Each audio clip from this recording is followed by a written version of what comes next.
un peu stressé par l'enjeu, enfin, l'enjeu entre guillemets. Ici, on vient vraiment pour s'amuser, pour profiter. Le soleil est là, il pleut pas, donc ça ne peut que bien se passer. Un peu stressé parce que c'est la première fois. On n'est pas sûr de maîtriser tout, mais on va faire de notre mieux. Puis quand on a un dossard, on change. Un peu de stress, mais surtout beaucoup de bonheur, beaucoup de plaisir. Et c'est une fin de saison pour le Red Trophy, et que du plaisir. Un décor de cartes postales, des conditions météo idéales et du monde, beaucoup de monde. Le Red Trophy ne pouvait rêver mieux pour clôturer sa saison. Dernière manche du challenge, le Red Fang Gilep en est déjà à sa 4e édition. Ce triathlon nature un peu particulier attire chaque année de plus en plus de participants. On est à 640, si je ne me trompe, participants, donc c'est encore un peu plus que l'année dernière. On est limite, on est au maximum de nos capacités et ils viennent parfois de très loin, de France, de Flandre, et on a des Allemands, donc il y a du monde qui vient à la Gilep. Ouais, c'est la preuve de la renommée de l'épreuve. Je crois que oui, au fur et à mesure des années, on a su construire un produit de qualité. Il faut aussi savoir qu'on est dans un calendrier qui s'appelle le Red Trophy, qui regroupe pas mal d'épreuves sur la Wallonie et sur Bruxelles. Et de ce fait-là, ça met en lumière notre épreuve qui commence à être connue.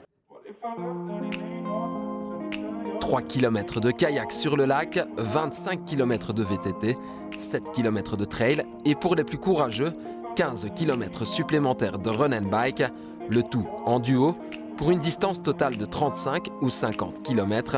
C'est ça, le Red Fang Gilep.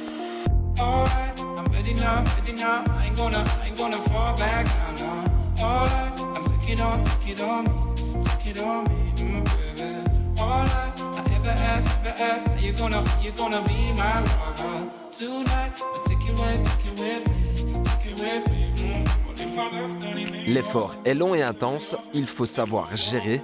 Ces hommes et femmes de l'extrême veulent venir à bout d'eux-mêmes, repousser leurs limites.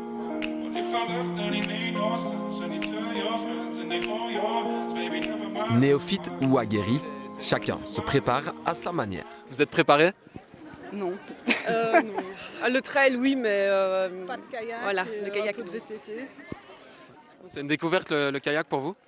Oui, à part avec les enfants en vacances, autrement c'est complètement une découverte. Comment on se prépare à ce type d'épreuve?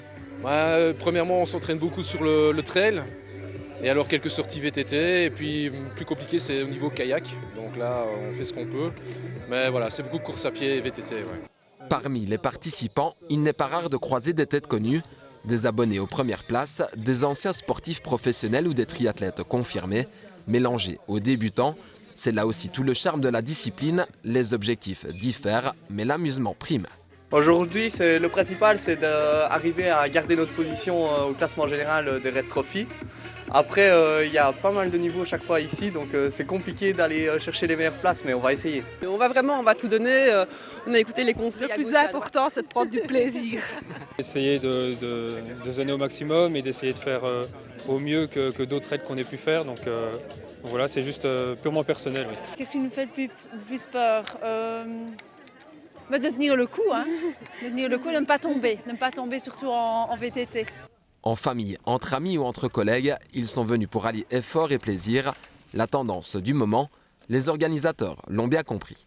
On remarque maintenant que les sportifs veulent du sport, mais ils veulent de la nature, ils veulent un bon esprit, ils sont moins compétition, ils viennent partager un moment entre copains, en suant, en prenant un bon verre après la course. On sort un peu du carcan coincé de certaines épreuves. Ici, c'est la bonne humeur qui règne.